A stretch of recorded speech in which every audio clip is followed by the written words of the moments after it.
Kevin Shannon. Another kind of CC. Another kind of CC, Kevin Shannon.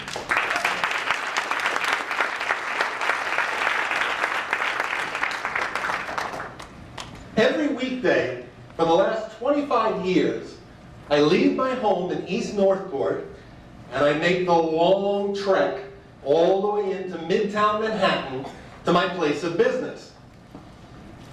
Now, every day I take a moment to look around and see that I'm sharing this experience with thousands of other people. Unfortunately, on most days, those thousands of other people very rarely seem to notice me.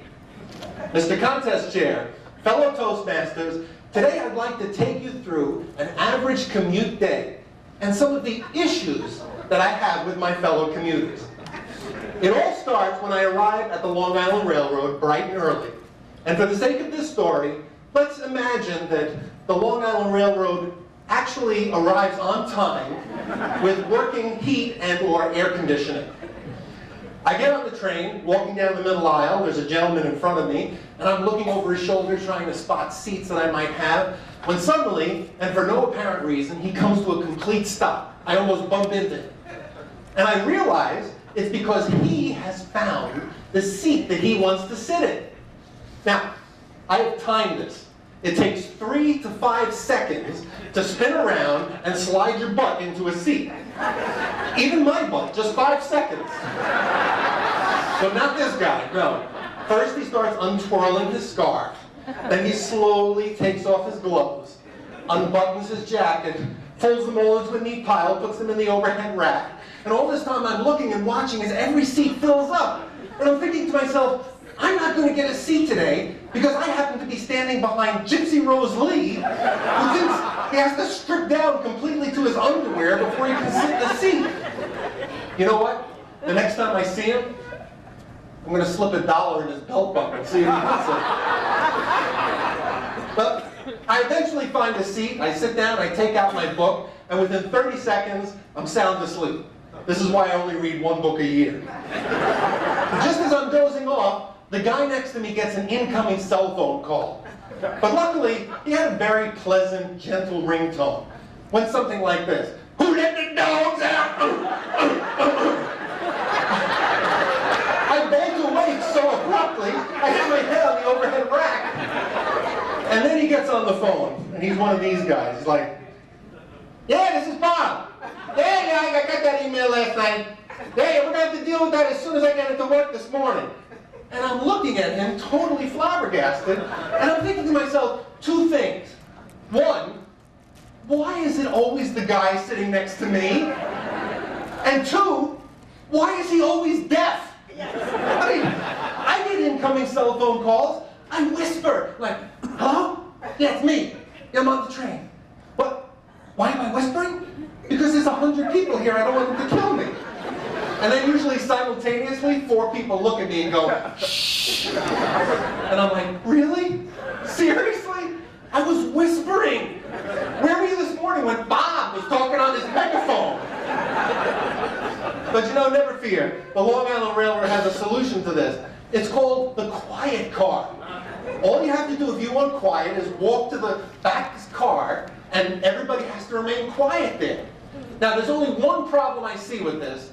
It's called the laws of physics. You see, when I'm on the train, I look around, and 99.9% of the people on the train are doing exactly what I'm doing. Looks something like this. It's that other 0.1 guy who's always talking on his cell phone. So if everybody who wanted quiet went to the rear car, we would need a train car that held approximately 600 people. So I have a better idea. All we have to do is change the name of the car from the quiet car to the self-centered cell phone screamer car. You know what, let's send Bob back there, see if he can hear anything with everybody talking. And you know, the cell phones, they don't stop getting me on the train. I get off to work, get off the subway, I have a 2-block walk. I'm walking briskly down the street, all of a sudden the guy in front of me stops. For a moment I think to myself, wait a minute, is this the stripper from the Long Island Railroad? No, it's a different guy. And I can tell what he's doing immediately. All the telltale signs. His head is down, his shoulders are hunched up, his thumbs are flailing. That's right, he's texting. As he was walking to work today, the most earth-shattering, life-changing text message arrived, and he had to stop dead in his tracks to respond to it immediately. Now, I can only hope that if I reached over and grabbed that phone out of his hand, I would read something like this. Doctor, there's been a terrible car crash. The ER is full. We need you here stat. And he'd be texting back, I am on my way. But you know, in reality, I know that if I grabbed that phone, I'd probably read something like this. Hey dude, here's the drunk pictures of you from the beach party this weekend. And he'd be pithily replying, LOL. Which 2 out of 3 times he spells incorrectly. Even when I get to my office building, I have problems. I work on the 2nd floor. I get into a crowded elevator. A lot of buttons are pressed already. I reach over and I press 2.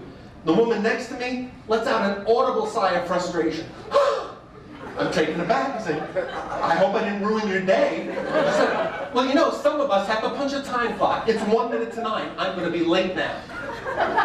Well, now sarcastic Kevin takes over. I'm like, oh, really? Thank you for explaining that, because now I realize why I'm solely responsible for you being late today.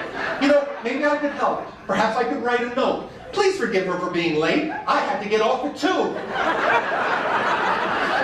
She didn't think that was funny. But you know, when I turned around and looked at some of the other people in the elevator, they were going like this. And as I watched the doors close and looked at her, I quickly reached in and pressed 3. Have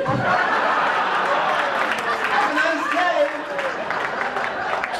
So fellow Toastmasters, remember, you share this earth with so many other people. Don't make loud cell phone calls. Don't stop in the middle of the street to text message. Don't get mad at somebody because they work on tune. And above all, please promise me, you will never strip on the Long Island Railroad. We as Toastmasters spend so much time working on our CC. I want you to work on another CC that you can work on every day. It's called common courtesy. And if I could leave you with just one idea, oh, just a second. I got a text message, have to go. Mr. Contest Chair.